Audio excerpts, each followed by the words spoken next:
जय हिंद, वंदे मातरम। दोस्तों, मैं हूं हंस और आज बात करेंगे काफ़ी इम्पोर्टेंट टॉपिक भी।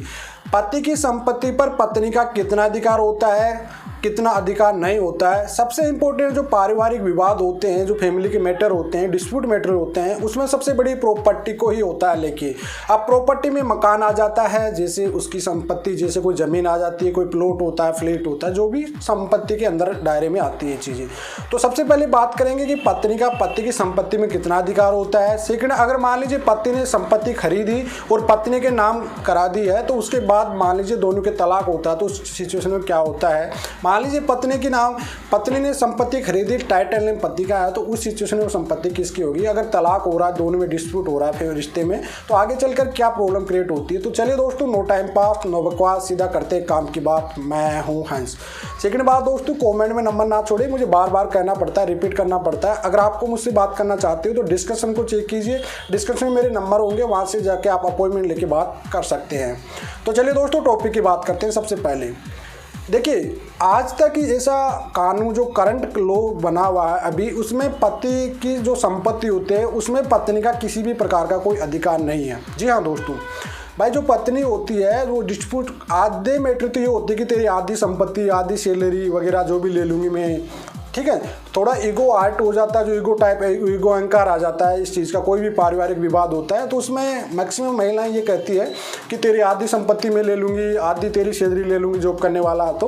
लेकिन ये गलत है, ठीक है, क्योंकि पत्नियाँ की अभी तक कानून ऐसा नहीं है। हाँ, पार्लियामेंट में इस चीज़ की डिमांड भी है और बिल भी अटका हुआ है अभी कि भाई पत्नी की संपत्ति, पति की संपत्ति में पत्नी का 50% हिस्सा होना चाहिए। लेकिन अभी तक ये बिल पास हुआ नहीं है। जिस दिन पास हो जाएगा तो आपके सामने न्यूज़ आ जाएगी, अपन वीडियो बना के अपलोड कर देंगे उस चीज़ की। लेकिन अभी हाल फिलहाल प्रेजेंट टाइम में पत्नी का किसी भी प्रकार से पति की संपत्ति में कोई अधिकार नहीं है, ना ही पति की संपत्ति पे, ना ही अपने फादर इन लॉ मतलब ससुर सास की संपत्ति पे किसी प्रकार से कोई अधिकार नहीं होता है। अब बात करते हैं दोस्तों कि फिर संपत्ति में अधिकार नहीं तो फिर क्या अधिकार है। देखो, एल्यूमिनियम का या मेंटेनेंस का, दो चीज़ का अधिकार दिया गया है कानून, प्रेजेंट कानून जो करंट लॉ है उसके अकॉर्डिंग।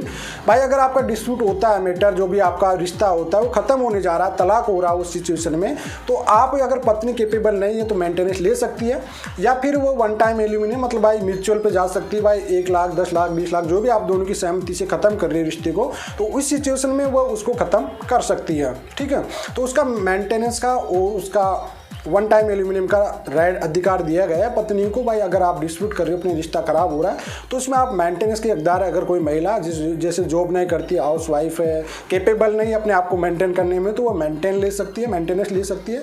या फिर दोनों की सहमति से होना चाह रहा है, जैसे पति या पत्नी दोनों खत्म करना चाह रहा है और उसमें वन टाइम एल्यूमिनियम बना रहे हैं, जैसे 10 लाख का आपका हुआ है, भाई 10 लाख में आप फिर म्यूचुअल में होता है तो एक एल्यूमिनियम में हो जाता है।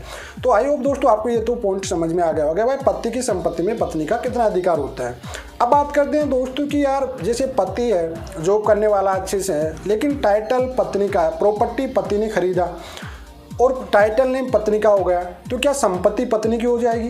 पहली बात तो देखिए, अकॉर्डिंग टू लॉ अनुसार मान लीजिए अगर पति ने जो भी संपत्ति खरीदा और वो पत्नी के नाम से है, और पत्नी को ये भी ईगो और अहंकार होता है कि हाँ मेरी संपत्ति, आदि प्रॉपर्टी तो मेरे नाम कर रखा है, अगर डिस्प्यूट होता है तो वो संपत्ति तो मेरी हो जाएगी। लेकिन ये गलत फहमी है, ठीक है, क्योंकि इसमें सिविल सूट फॉर जो होगा, सिविल सूट होगा कोर्ट में, उसमें साबित करना पड़ता है, ठीक है। भाई जो पत्नी के नाम से टाइटल से उसकी प्रॉपर्टी है, जबकि पति ने ही पैसा पति ने ही दिया है, सूट फॉर सिविल केस करना पड़ता है इसमें, तो उसमें साबित करना पड़ेगा पत्नी को, भाई आपकी प्रॉपर्टी है ना, टाइटल नेम आपका है, तो आपको यह पैसा कहाँ से लाया, क्या आपके अर्निंग सोर्स आपके पास या अपने परिवार से लाए, इस चीज़ को साबित करना पड़ेगा। अगर आप साबित नहीं कर पा रहे तो उसका नाम है जो ट्रांसफ़र हो जाएगा पति का, पति ने जैसे जॉब करके जहाँ से भी अपनी संपत्ति लाया उसके नाम से हो जाएगा। मान लीजिए पत्नी की तरफ पत्नी जॉब कर रही है, पति का टाइटल नेम है, तो भाई सूट फॉर सिविल का केस करना पड़ेगा पत्नी को भी, उसमें भी उसी को साबित करना पड़ेगा भाई जो अर्निंग थी उसकी, उसके पेमेंट से जो भी पैसा था उससे उसने ज़मीन प्रॉपर्टी खरीदी है और उसकी होगी। टाइटल नेम चेंज हो जाता है, ये ज़रूरी नहीं है कि जिसका नाम टाइटल नेम है उसी की प्रॉपर्टी होगी, नहीं। सिविल सूट फॉर रिकवरी पे इसका जाकर केस फाइल होता है सिविल केस में, जब जाके आपको साबित भी करना पड़ता है कि आपकी जो प्रॉपर्टी है वो किसके नाम से है, किसके नाम से नहीं है, पैसा किसने खरीदा, किसने नहीं खरीदा, क्या आपके पास इनकम सोर्स था, क्या नहीं था, कहाँ से पेमेंट लाए, ये सब कुछ साबित करना पड़ेगा आपको बाद में, ठीक है। टाइटल नेम मान लीजिए जॉइंट फैमिली में, जैसे जॉइंट प्रॉपर्टी है, जॉइंट प्रॉपर्टी में दोनों का नाम है और दोनों ने ही पेमेंट लगाया तो डेफिनेटली 50-50 हो जाएगी।